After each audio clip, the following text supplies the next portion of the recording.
We have a special guest in the studio today is Congressman Tom Emmer, who was sworn in for his first term in the United States House of Representatives on January 6, 2015. He's currently serving his fourth term. He's also chairman of the National Republican Congressional Committee for the 117th Congress. He currently sits on the House Financial Services Committee. He's also a member of the Republican Deputy Whip Team and the House Republican Steering Committee. Congressman Emmer, welcome back to Minnesota Military Radio. As always, Tom, it's great to be back, and more importantly, it's great to see an old friend. It's good. Glad you're still doing the show. Well, 12 years later, Tom, we're still here, even though you did sit in that chair for a couple of years way back when. I did. So it should feel pretty comfortable being back in this studio again, and we appreciate you stopping in. This has been a crazy time the last couple of years. We've had a worldwide pandemic. Now we've got a war between Russia and Ukraine. There's all kinds of things happened, and through it all, you were out in the Congress fighting the good fight. What was it like out there through all of these troubles? You know, it's been an interesting time, as you say it, and I think you got a choice. As human beings, we all have a choice. We can either look at it from the standpoint or the perspective that the glass is half empty, or we can look at it from a standpoint that the glass is half full. And for me, the challenges are enormous. We got to start getting along again. We got to start talking to one another again. We got to start recognizing that we are not enemies. We are friends who have different perspectives, but we all basically want the same things in this country. And I see hope, Tom. So you're asking me how it's been. It has not been good. The challenges, the vitriol amongst party, amongst people here at home, back in Washington, D.C., at times it's been very difficult, right? People take their politics into a very aggressive form nowadays. But there's some signs over the last month or two, despite the what I believe is a tragedy in Ukraine. Despite that, despite other challenges around the globe, I have hope. I think as we're moving forward, you can't stop the clock. It's going to continue to move. We hopefully have hit that bottom where, we all have to start looking at ourselves in the mirror and then looking at each other and saying, we're the solution together. So I have good, I see good things coming, but if I didn't, I wouldn't be in Washington. Tom, I certainly hope you're right. And I recall from one of your previous visits here that even though it seems like the press picks up on all the fighting and all the arguments and all the disagreements, but you've told me in the past when it comes to certain issues like veterans issues, that both parties reach across the aisle and they try to do what's right and work together to do some things. Are you seeing that still? Yeah, most of the time there is no aisle when it comes to issues that affect our military men and women, our veterans, those that have not only made the sacrifice, but the families who have experienced the ultimate sacrifice, right? No, I think that has not changed. In fact, that, I believe, is getting stronger.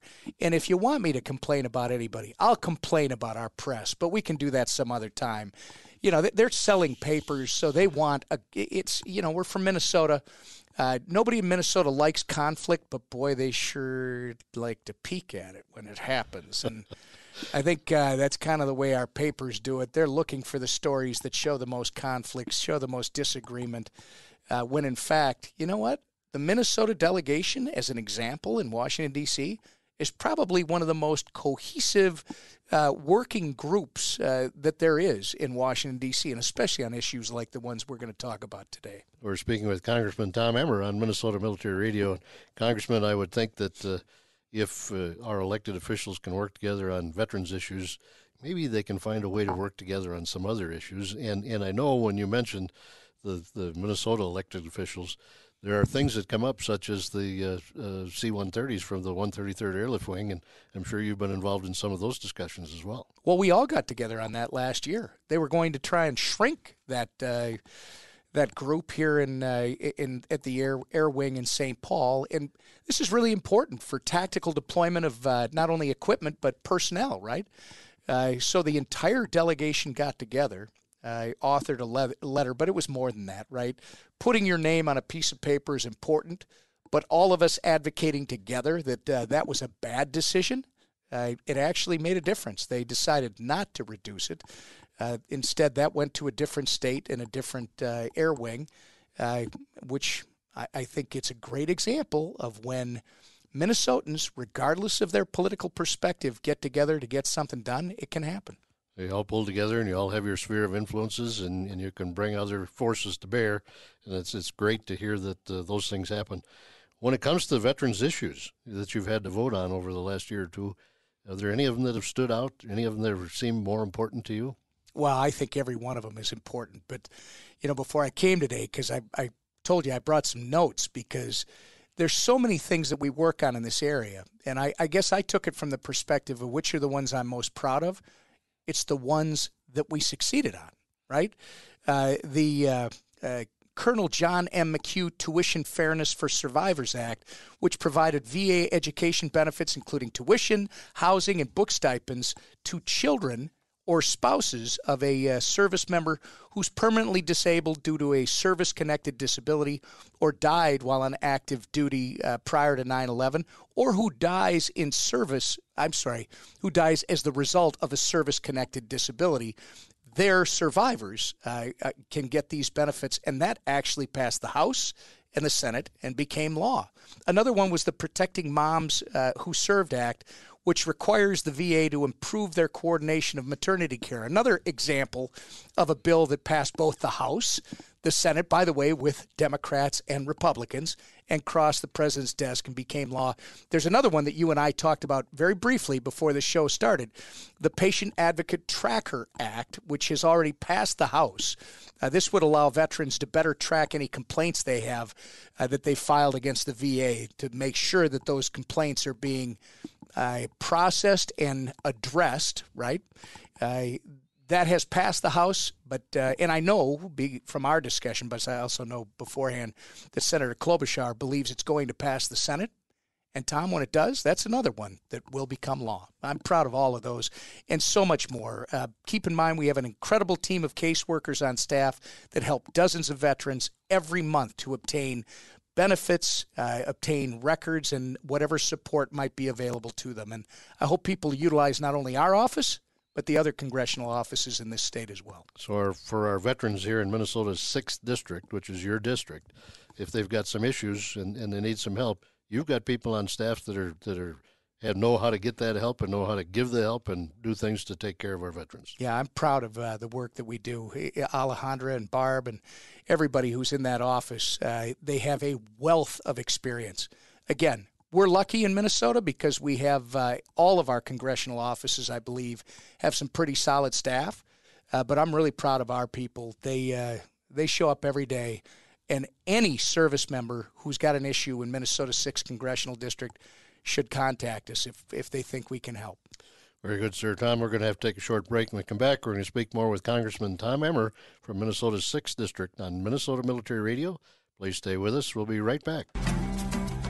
Welcome back to Minnesota Military Radio. I'm your host, Tom Lyons. We've been speaking with Congressman Tom Emmer, who was sworn in to his first term in the United States House of Representatives on January 6, 2015. He's currently serving his 4th term in the 6th District of Minnesota. And Tom, 6th District, that covers quite a bit of the kind of the west side of the Twin Cities. Can you describe it for our listeners? Yeah, today, and this will change effective January 1st of next year because of the redistricting that we just went through. But today, the 6th District of Minnesota includes the northern half of Washington County, about 90 to 95% of Anoka County. It includes all of Sherburne County. It includes St. Cloud or Stearns County out to the eastern border of Paynesville. It includes all of Wright County, and it includes the western half of Carver. What will change as we go into the next Congress is the 6th District will now, going from west back to east, I just did east to west, it will include all of Carver. It will still include all of Wright County and all of Sherburne. And I'm sorry, I left out Benton. It includes Benton. But then Stearns County will push all the way in from the west to just the west side of Sartell. So we'll have the bulk of the population from Stearns County, but most of that rural Minnesota part of that county is going into the 7th District. And then as you go across, it'll have Anoka County still, but interesting, they carved out just the city of Anoka.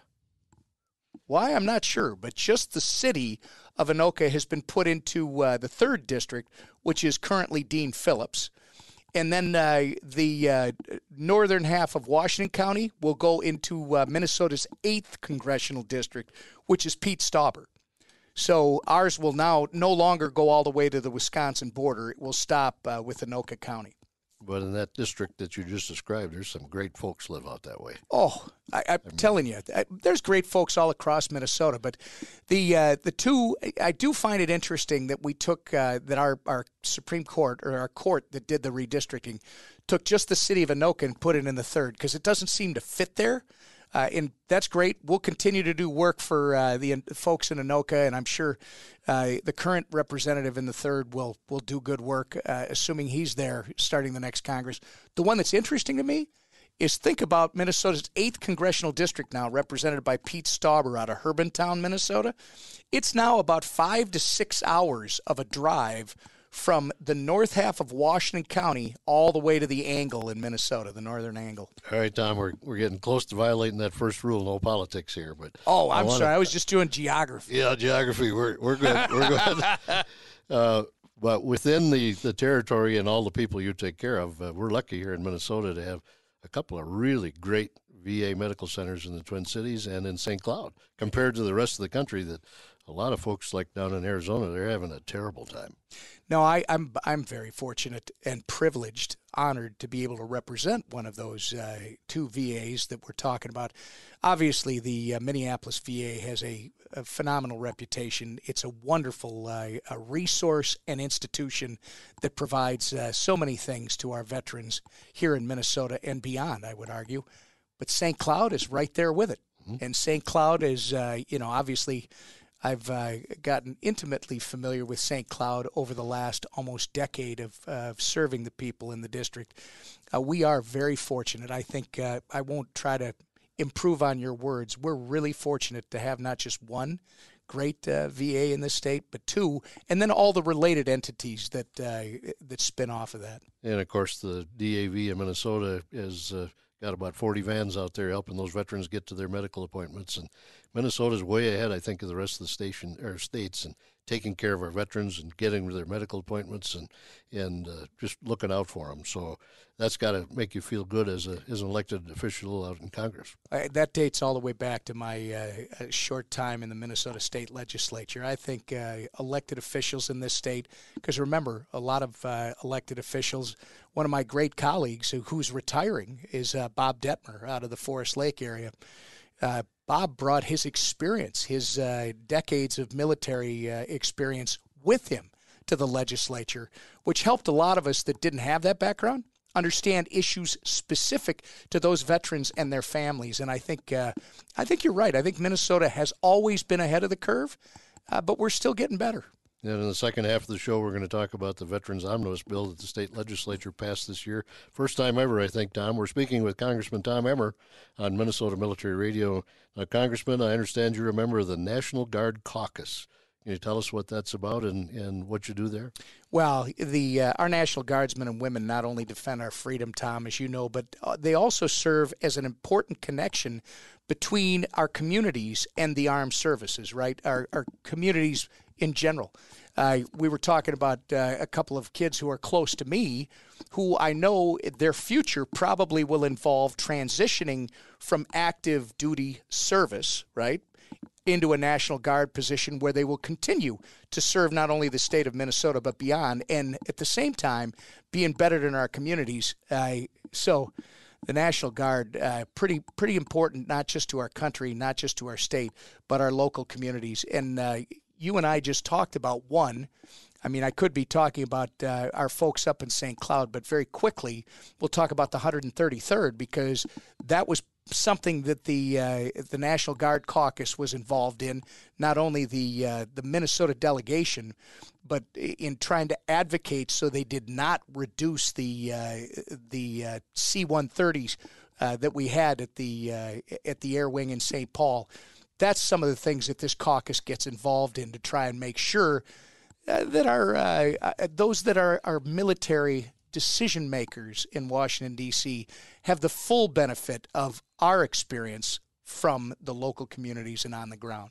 And Congressman, I'm sure you're aware that our former Adjutant General, Lieutenant General John Jensen, is now the director of the Army National Guard for the United States, and he's out in D.C. I imagine you run into him once in a while. That poor guy. Yeah, I'm happy for him, but moving out to the swamp, that's pretty tall service. And by the way, kudos to him and his bride. They have given above and beyond, not only to our state but our country, and we're better for knowing him. I think you would agree. Well, and I think it's valuable for the state of Minnesota to have one of our former adjutant generals out there and in that position for the United States, and got to be helpful for you when you got a question once in a while. Without getting overt about it, let's just say it certainly is helpful. Sir, yes, sir. It's good to have friends in high places, Tom. Tom, we just got a couple of minutes left. I know that you work to help veterans at every opportunity. Do you think we're doing enough? Are we taking care of the veterans that have been injured and hurt while they were in service? Are you satisfied with what Congress is doing on that whole sheet? If I were satisfied, I should retire, right? I think Jackie and I, my bride, when we started this political thing more than a decade ago, almost 2 decades ago, veterans were the issue. It was really interesting. Jackie took to the veterans without getting political in a certain statewide race I was involved in more than a decade ago, and we knew this was going to be our issue if we did that job, and we didn't end up doing that job. I did radio. I ended up getting elected to Congress. It has been the issue since we've been in Congress, and it will continue to be the issue. I think we're doing good things for our veterans, Tom, but I don't think you can ever do enough. I think it's up to the veterans to be telling us if they think that we're doing the job that they expect. And, God forbid that anybody like me would say, well, yeah, I'm satisfied. Boy, we're doing everything we can for you. No. Trick question for you, Tom. It was a trick question. Yeah, We've got about a minute left, and we appreciate all the things you've done for veterans while you've been out in Congress and back here in Minnesota. You've got a big family, but you've got a couple of children that are serving now. I do. I was bragging about them earlier. I love them both, obviously, but they're numbers 5 and 6 out of 7. Joe is just completed his 3rd year at the Naval Academy. He's on his way to test out that SEAL training in San Diego in the next couple of weeks. And then Bill, William Justice, because after all, who could be against justice? He's a Marine.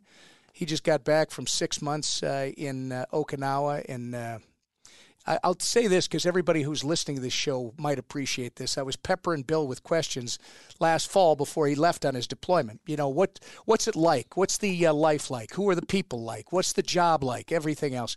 Bill finally stopped me, looked at me, and said, "Hey, Dad, if you have any humility at all, the Marines are easy." All right, I'm going to let that one pass. I thought you'd appreciate that. I'm going to let that one pass. Tom, we just got a few seconds left, but I know that if you had a chance, you'd be telling all of our listeners that if you're a veteran, you need some help, you need anything at Congress, get a hold of your office, and your people will take care of them. Yeah, remember, you've got 12 customer service representatives, 2 senators, and 8 members of the U.S. House of Representatives. And Tom Lyons' rule, no politics involved. These offices are all set up to help you, the veteran and his or her family. You have a need, you have something that comes up, whether it involves the VA, benefits, anything that you might be challenged with, utilize us. We're there for you. We're supposed to be helping you. Give us a chance to do that. Tom, thanks for serving, and thanks for joining us today. Thank you, Tom. This is Congressman Tom Emmer on Minnesota Military Radio.